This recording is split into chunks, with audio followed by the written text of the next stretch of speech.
Hello everyone, in today's video I am going to be talking more about composition. So you'll be seeing a few of the drawings that I'm making that I made in the past few weeks for the video itself.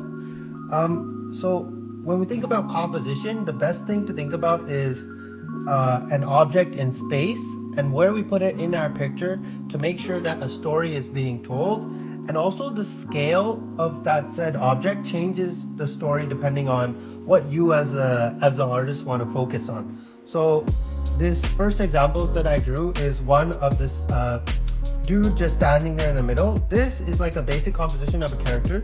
He's just standing there, but when I make him smaller, it isolates him a bit more than in this case there's nothing, but if there were other things it would kind of isolate the character in their space, and or you could use it to show like how small they are in a big city and things like that.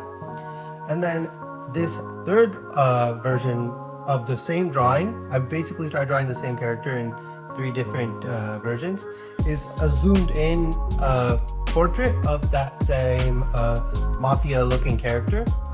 So the reason why we want to zoom things in is fairly obvious. Whenever someone looks at a picture, they automatically go to like the human figure type spot.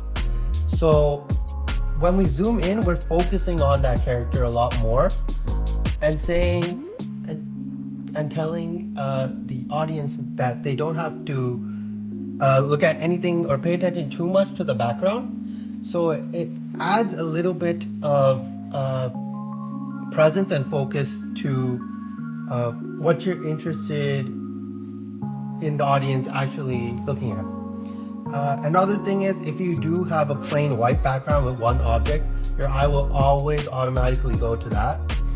I also drew a few examples with a kid character here, which I feel like the smaller version I should have made it more medium size. So if I did this, I'm just gonna quickly draw it out while I'm recording here, but let me see if I can get it quick, but I don't think I can. So I didn't really plan this out, but I'm just trying to get that silhouette, that same silhouette down. It's pretty little. Okay. So this one, I feel like I got it. That's good enough. Yeah. So here's the smaller version of that character. I made it a bit bigger just to have a little bit more focus.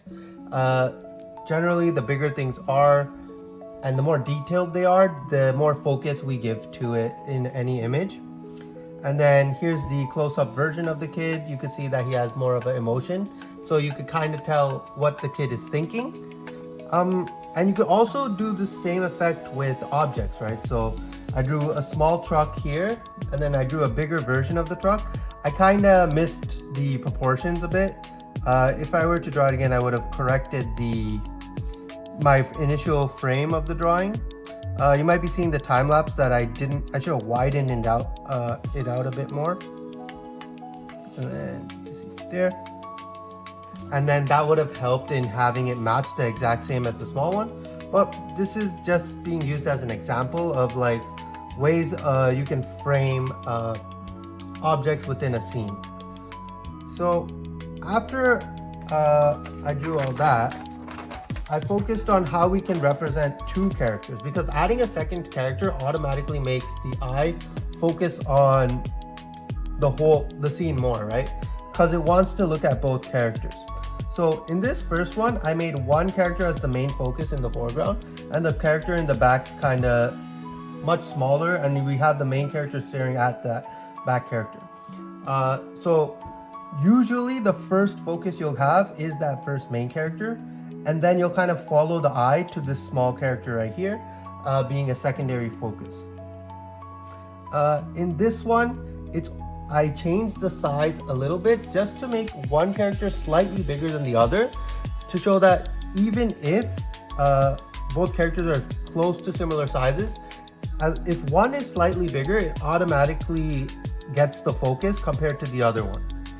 Now, this third one, I put the characters aligned. I tried to keep them at the same size, but even in this one, I feel like this right character is still a bit smaller than the character on the left, causing the eye to focus on the left character first, then moving on to the right character.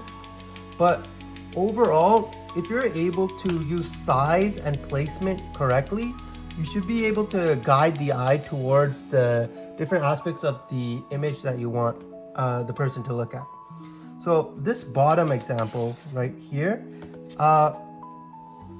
I basically wanted to show how scale dictates the story or what the focus is, or the messaging of an image, right? So this first image is, they're both images about a bunch of characters on like a farm like backdrop, right?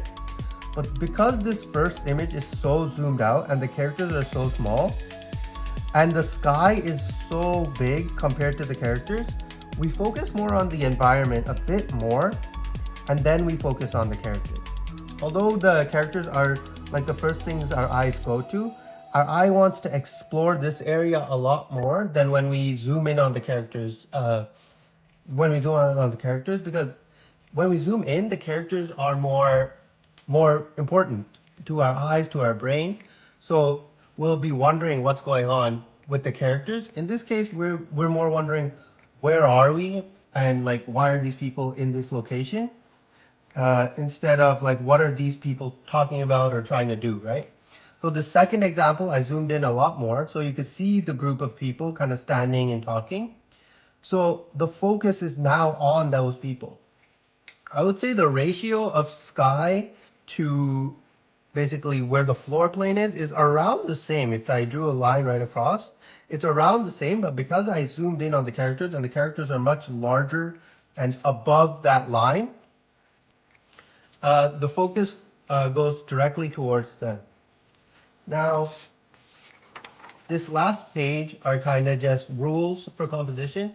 Of course, with any other rules, you don't have to follow them. But if you're a beginner, it's good to follow them because it'll help you to create better images. But once you kind of get used to understanding composition and knowing how images kind of work and how to lead an eye through a picture, then you could kind of break the rules to get an effect that you're interested in getting. Right now we're going to move on to talking about overlaps. So here's the examples that I provided.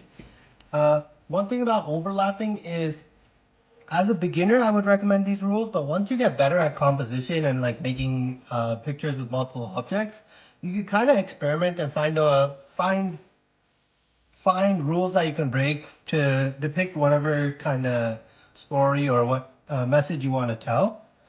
So this first one is just no overlaps. Everything's kind of separate and spaced out quite evenly, which generally does make an image a little boring. And then, so now when I started drawing the second one, I wanted to show like the effect that tangents can have on a drawing. So here, everything is basically tangented. What a tangent is when one edge of an object meets the other edge of an object exactly. So like it looks like they're a part of the same object, even though they're separate. So when you have tangents, it just flattens out the image a bit, because now all these objects don't have their own like silhouette. So if you squint your eyes and kind of simplify your drawing, it basically imitates how something would look from a distance. So if you look at this from a distance or squint your eyes, it would all look like it's from the same object instead of like four different objects in space. That's why you kind of don't want tangents. If you have a little bit of more overlap between the objects, you can see the silhouette a little bit more clearer. The other one I have is when you line up all the objects in a row and you look at it from one end, it all blends together and creates its own silhouette, causing more confusion to the eye. So it's very similar to tangents, but it's more of an extreme, because yeah, you are overlapping, but the overlappings are basically blocking out or messing up the silhouette of specific objects. So this last example that I have is what I consider, like, for this image, a good composition. So I have one apple away from the rest of the objects, which adds a little bit of balance, so you're not focusing on just the main area, so your eye has some space to move around. We have the bottle in front of the bowl, but it's into the bowl enough that you can see a little bit of the end of the bowl on the other side of the bottle. So that kind of shows a clear silhouette of the bowl and the bottle within the same image.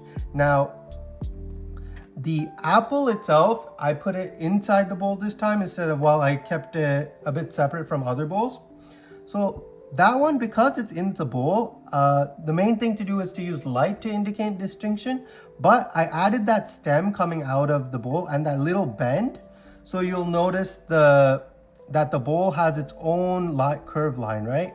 And then the apple kind of breaks that silhouette up to indicate that there's something within that other silhouette, or in this case, it's the bowl. The next thing I want to talk about is cropping. So using cropping, you can tell a lot of different stories. So you can use your border to overlap your different objects, causing the image causing a different or better frame, depending on what kind of story you're trying to tell. So in this image right here, I kind of have everything within the frame and in their full form, right? So I have this tree, I have this house, and all the bushes and the shrubbery in the front. But when we crop it in, I can make a more interesting silhouette for the tree, and using that tree to frame this house, frame the house, showing a more like better message is being told through the image itself. It looks more interesting than what I had earlier, which was just a really basic tree separate from the house. So, and then here's the final example I have for cropping, which is just a woman, a vase, and a picture frame. So using these, I basically zoomed it in and pushed the objects closer together. So the woman is framed by the picture frame, and the vase is also helping to frame the woman because I want that to be the focal point. So we zoomed in a bit and we moved the picture frame behind the woman as a way to kind of separate her face from the rest of the image. And then we use the vase as a way to point towards her just by using the shape of the vase itself. So some rules that I would recommend thinking about when you're trying to make compositions is, one, not to overcrowd the edges of the frame. So that's something that happened in the bad tangent one right here, where like everything was kind of really low and then apple and the bottle are really close to the bottom. The next one is that you have to kind of understand that everything competes for attention.